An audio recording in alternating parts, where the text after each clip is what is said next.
Good morning, good evening, good afternoon. This is just a quick program on why Africa is called the Dark Continent. This is a map of Africa showing the democracy index. Call it good governance index. From 0 to 10. Those 0 are the ones that are where the governance is very poor, and 10 is at the very top. And as we can see, Africa is performing really badly. And according to that statement, there is virtually no one in Africa lives under full democracy, aside from Mauritius. In fact, only 12% of countries in Africa are operating as some type of democracy. Well, I'm sure you'll be interested to know where Zimbabwe is on that, but I think you can guess where it is. One of the lowest ones. There is Zimbabwe there. Our score is a miserable 2.9 out of possible 10 points.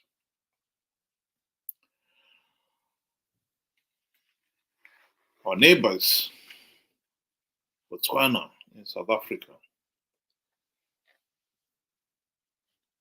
are all scoring way above 7. 7.73 for Botswana and 7.05 for South Africa. Namibia is not too bad, 6.53.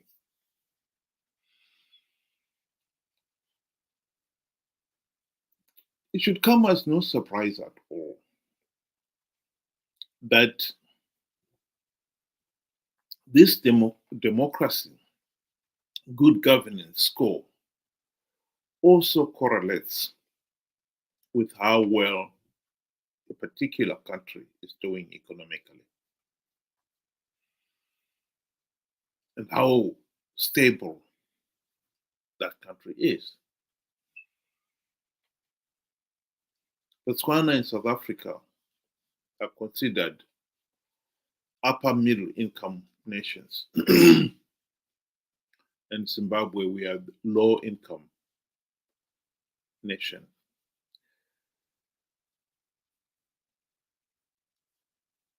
Corruption and mismanagement have been at the heart of Zimbabwe's problems. In 1980, Zimbabwe was an upper middle income country. And in the last 44 years, we've been on a downward trajectory up to this day. We're constantly being told the country is getting better. The Second Republic is achieving A, B, C, D. Although in reality, of course, the situation on the ground does not reflect those claims. This is just purely propaganda. Zimbabwe held its elections last year, August 2023. Those elections were judged by the regional body SADC and the continental body AU as flawed and illegal. Zimbabwe is a pariah state. What is so desperately annoying is that after 44 years, we're still failing to do the honorable thing, hold free, fair, and credible elections. Why are they so important? Everyone deserves a meaningful say in the governance of the country. It is at the very heart of good governance. In Zimbabwe, people have been denied that right under the pretext that the opposition are puppets of the West, and therefore then the regime cannot allow the people the democratic right to have a meaningful say, for fear they will elect the opposition, the puppets of the West. Of course, the regime has done nothing to prove to the people that the opposition are indeed puppets of the West. If anything, in fact, Zanu PF itself, ever since the country's independence, has become the puppet of the Chinese. The other day, I was talking about corruption and played a video clip of Farai Magu talking about the convoy of lorries at Forbes border post carrying lithium out of the country. When they started using that route, customs officials had the audacity to stop them because they didn't have any paperwork. And they were visited by none other than the First Lady, Mai Auxilia Nagagwa herself. And the border officials were given a dress down and told in no uncertain terms that they must let the vehicles go through.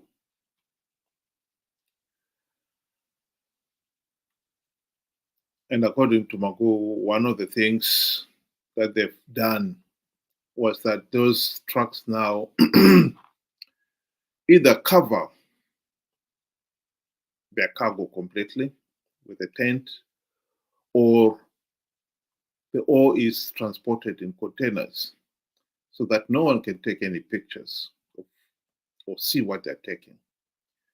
But the convoy over the months has grown to the point where that road is in a terrible state because of the heavy traffic going through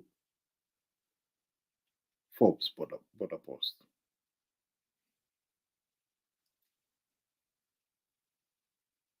The looting of lithium is not the only thing. Zimbabwe is losing its resources at an alarming rate.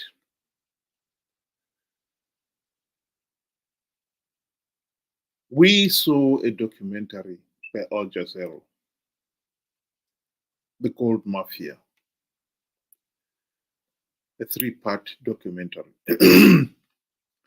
giving details of how Zimbabwe is losing 80% of its $2 billion per annum gold through smuggling.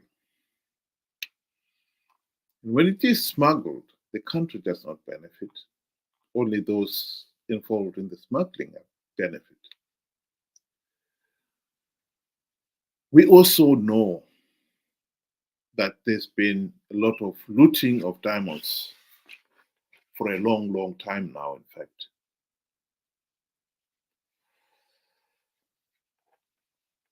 So the Zimbabwe has got the resources, but it's not benefiting anything from it.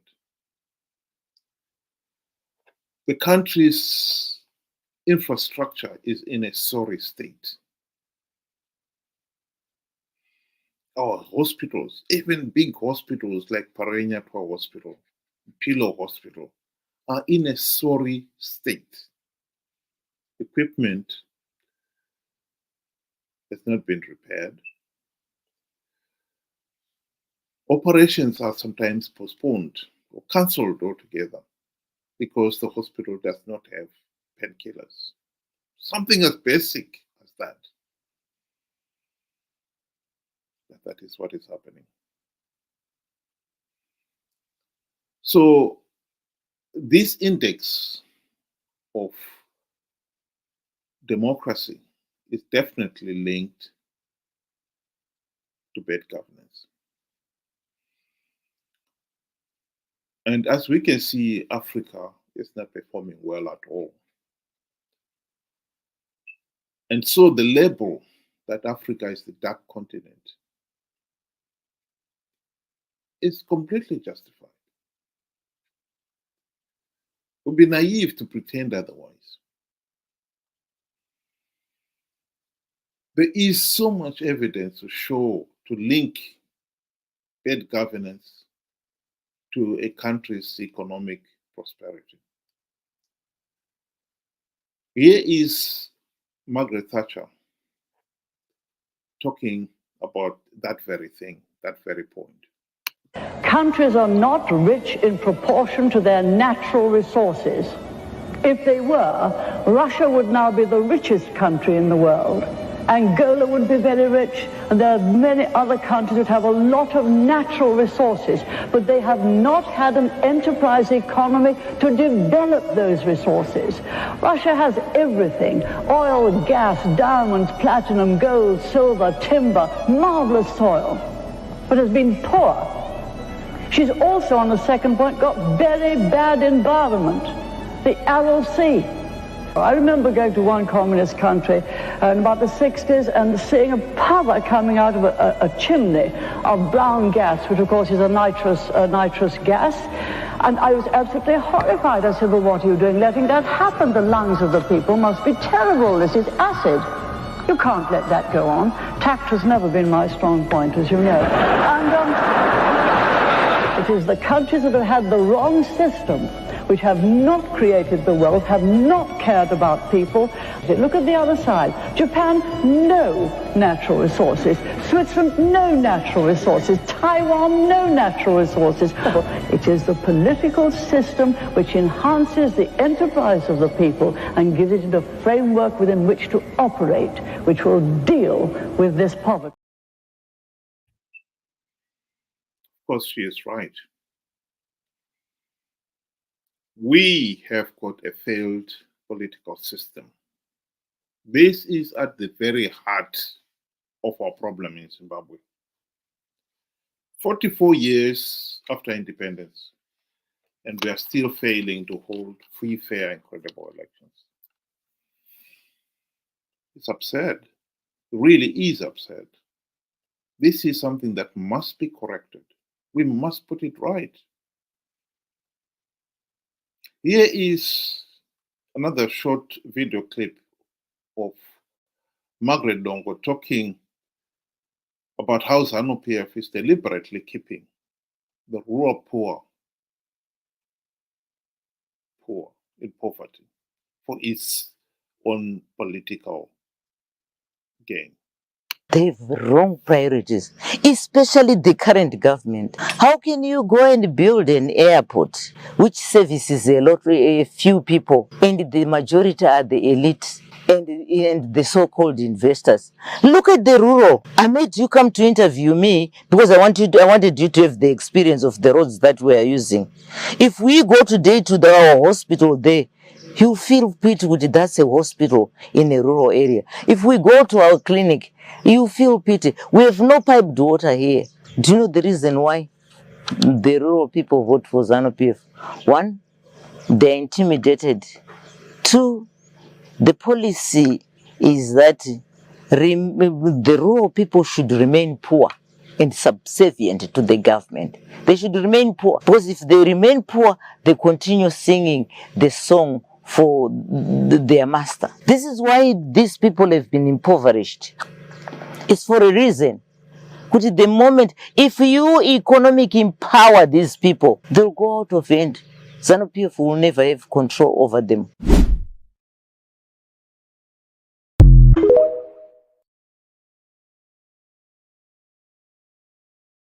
Of course, she is right. I think as a nation, we need to commit ourselves to some fundamental changes in Zimbabwe, here and now.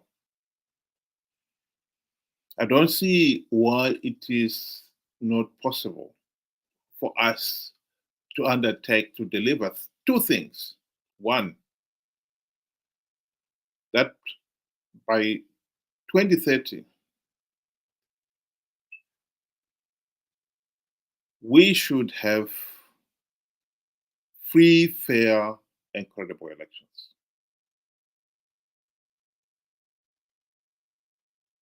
That is, within 50 years of our independence. We should not go over 50 years with this kind of madness going on. We should deliver to all Zimbabweans as a right, a fundamental right, a meaningful say in the governance of the country. Free, fair, and credible elections.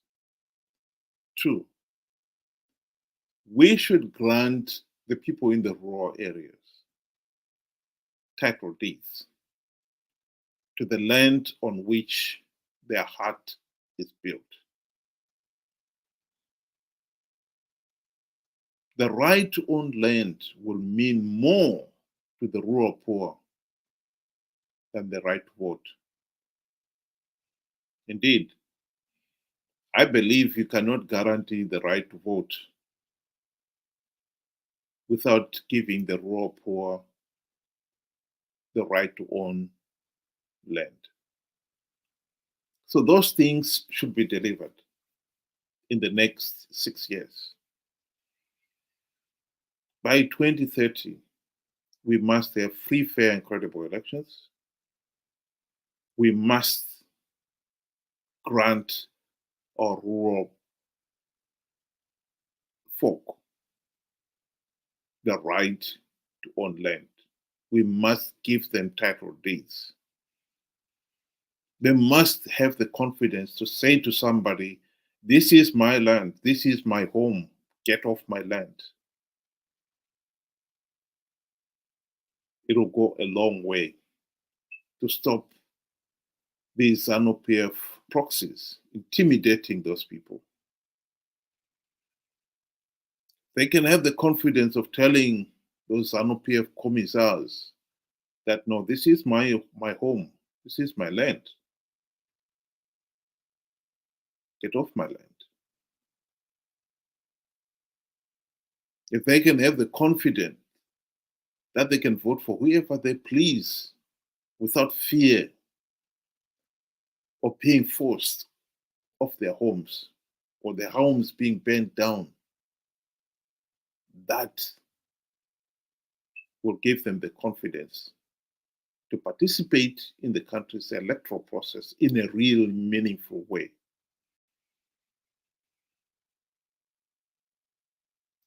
Zanu PF is the government of the day, thanks to their vote rigging last year, and thanks to the opposition's participation in those flawed elections to give Zanu PF legitimacy. The next elections is 2028. We are not likely to have free, fair, and credible elections because Zanu PF is not likely to implement any reforms. And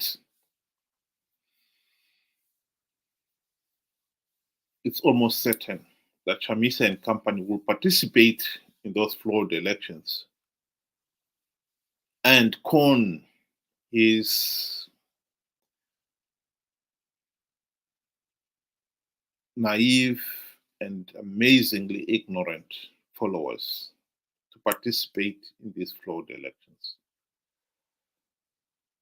Our task is to make sure that these people open their eyes. We do not want Zanu PF to get away with another rigged election. And the only hope of doing that is by millions of people, of ordinary Zimbabweans, making it very clear that we are not participating in these flawed elections to give Zanu PF legitimacy. It will take some persuasion because there are Chamisa Chete people with their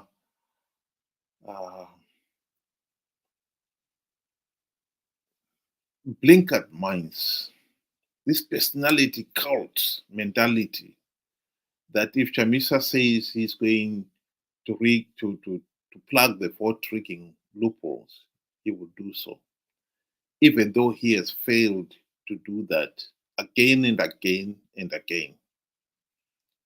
It is our responsibility to make sure that these people open their eyes. We have to stop this madness of participating in flawed elections to give Zanu PF legitimacy. 2028 should be a watershed election for Zimbabwe. It should open up the doors for us to be able to finally do something about implementing reforms to ensure free, fair, and credible elections. It should also open the door for us to make sure that all our rural folk get title deeds to land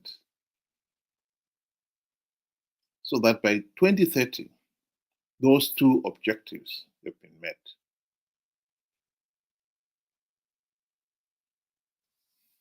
Thank you very much for those who were able to listen, and have a good night.